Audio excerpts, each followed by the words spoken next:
നഗരങ്ങൾ തകർത്ത് യുക്രൈനിൽ റഷ്യൻ ആക്രമണം തുടരുകയാണ്. കീഴടക്കൽ പ്രവിശ്യാ കേന്ദ്രങ്ങളൊക്കെ തന്നെ ഏതാണ്ട് പൂർണ്ണമായും തകർത്ത നിലയിലാണ് കിഴക്കൻ മേഖല. യുദ്ധം 10ാം ദിനത്തിലേക്ക് കടക്കുമ്പോൾ പടിഞ്ഞാറൻ മേഖലയിലേക്ക് കൂടി റഷ്യ ആക്രമണം വ്യാപിപ്പിക്കുകയാണ്.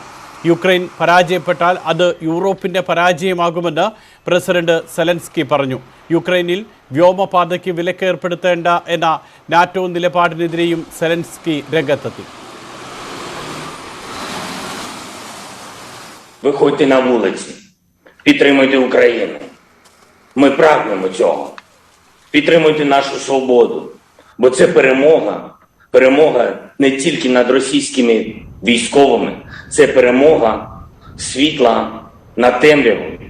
Це перемога добра над злом, перемога свободи над тим, що відбувається сьогодні у нас на території України. Не мовчіть. Підтримуйте Україну, бо якщо Україна не витримає вся Європа. Якщо Україна паде вся Європа. അതേസമയം ആവശ്യങ്ങൾ അംഗീകരിച്ചാൽ യുക്രൈനുമായി ചർച്ചയ്ക്ക് തയ്യാറാണെന്ന് റഷ്യൻ പ്രസിഡന്റ് വ്ളാഡിമിർ പുടിൻ ആവർത്തിക്കുന്നു. ഫേസ്ബുക്കിനും ട്വിറ്ററിനും യൂട്യൂബിനുമൊക്കെ റഷ്യയിൽ വിലക്ക് ഏർപ്പെടുത്തി. BBC-യും CNN-ഉം പ്രവർത്തനം അവസാനിപ്പിച്ചു. American vice president Kamala Harris കിഴക്കൻ യൂറോപ്പിലെത്തും. സരുണ ജോസാണ് വിവരങ്ങളുമായി നമ്മളോടൊപ്പം ചേരുന്നത്. സരുൺ, 10ാം ദിവസത്തിലേക്ക് കടക്കുകയാണ്. യുദ്ധം ഒരു വിധത്തിലും ഒരു തരത്തിലും യുദ്ധത്തിൻ്റെ തീവ്രത കുറയുന്നില്ല.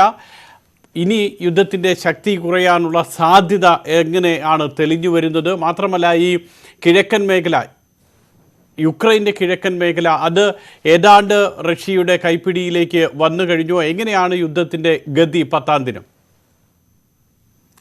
സുരേഷ് സൂചിപ്പിച്ചതുപോലെ യുദ്ധം 10ാം ദിവസത്തിലേക്ക് കടക്കുമ്പോൾ ഈ കിഴക്കൻ യുക്രൈൻ ആകെ തകർത്ത് തരിപ്പണമാക്കിയിരിക്കുകയാണ് റഷ്യ എന്ന് പറയേണ്ടി വരും. കാരണം ഈ മേഖലകളിലെ പ്രധാന പ്രവിശ്യ കേന്ദ്രങ്ങളെല്ലാം ഏതാണ്ട് പൂർണ്ണമായും റഷ്യൻ സേനയുടെ ആക്രമണത്തിൽ തകർന്ന നിലയിലാണ്.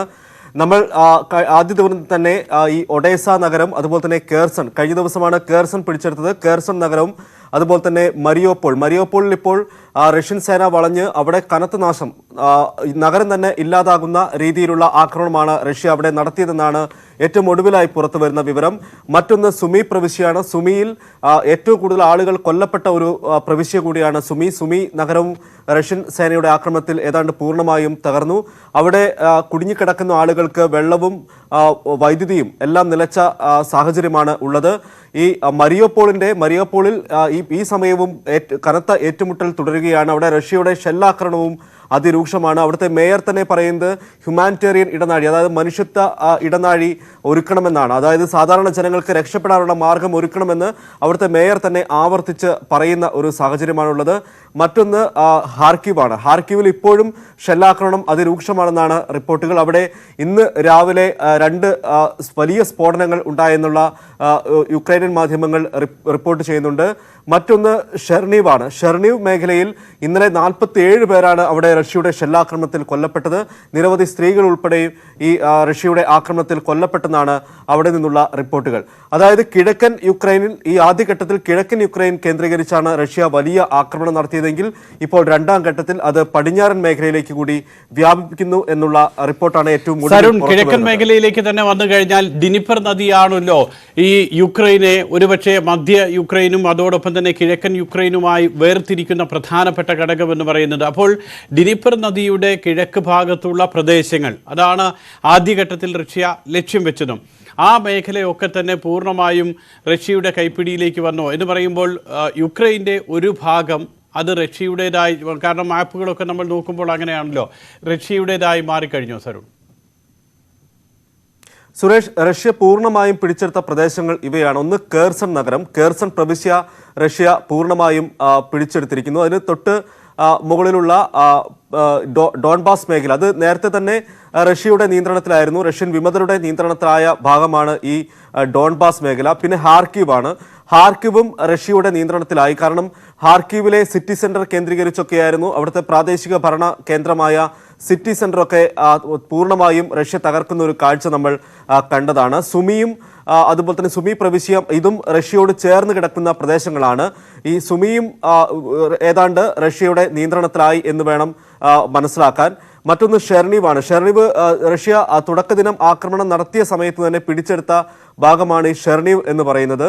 അവിടെ ആണവ നിലയം പിടിച്ചെടുത്ത് റഷ്യൻ സേന വലിയ മുന്നേറ്റം തുടക്കഘട്ടത്തിൽ തന്നെ നടത്തിയ ഇടമാണ് ഈ ഷെർണീവ് എന്ന് പറയുന്നത്. മറ്റൊന്ന് തെക്കൻ പ്രദേശമായ ഒഡേസയാണ്.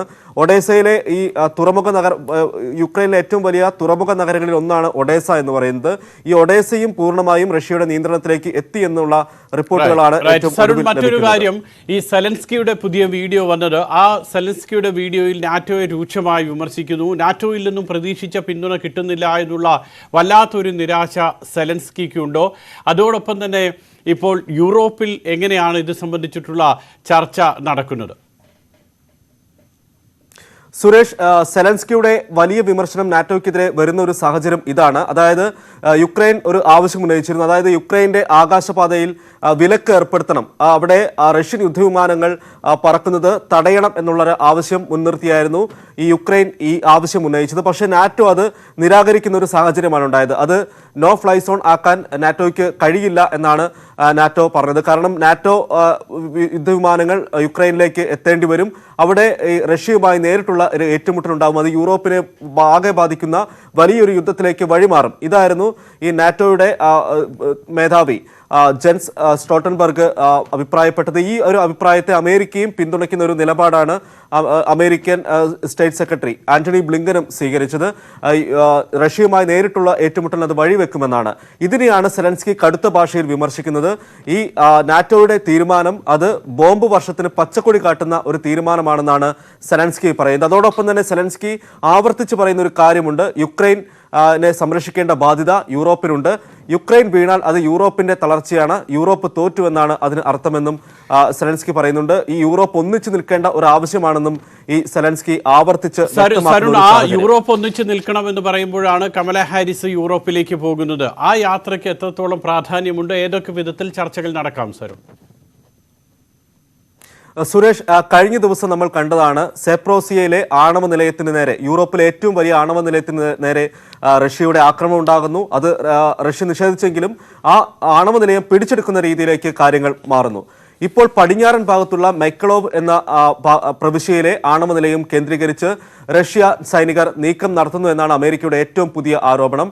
ഈ ഒരു പശ്ചാത്തലത്തിൽ കൂടിയാണ് ഇപ്പോൾ കമല ഹാരിസ് കിഴക്കൻ യൂറോപ്പിലേക്ക് എത്തുന്നത്. പോളണ്ട്, റുമേനിയ രാജ്യങ്ങളാണ് അടുത്ത ബുധനാഴ്ച കമല ഹാരിസ് സന്ദർശിക്കുക. ഇപ്പോൾ തന്നെ കിഴക്കൻ യൂറോപ്പിൽ US state secretary Antony Blinken സന്ദർശനം നടത്തി വരികയാണ്. ഇപ്പോഴത്തെ ഏറ്റവും വലിയ ആശങ്ക എന്ന് പറയുന്നത് ആണവ നിലയങ്ങൾ റഷ്യ കേന്ദ്രീകരിക്കുന്നു എന്നതാണ്. ഈ വിഷയം ഉന്നയിച്ച് ഫ്രാൻസും മെക്സിക്കോയും നേരത്തെ ഐക്യരാഷ്ട്ര സംഘടനയുടെ അടിയന്തര സുരക്ഷാ സമിതി യോഗം ചേരണമെന്ന് ആവശ്യപ്പെട്ടിരുന്നു. അതിൽ പ്രകാരം തിങ്കളാഴ്ചയാണ് ഈ വിഷയത്തിൽ, അതായത് ആണവ നിലയങ്ങൾ ആക്രമിക്കുന്നു എന്ന വിഷയത്തിൽ UN രക്ഷാസമിതി യോഗം ചേരാൻ നിശ്ചയിച്ചിട്ടുള്ളത്.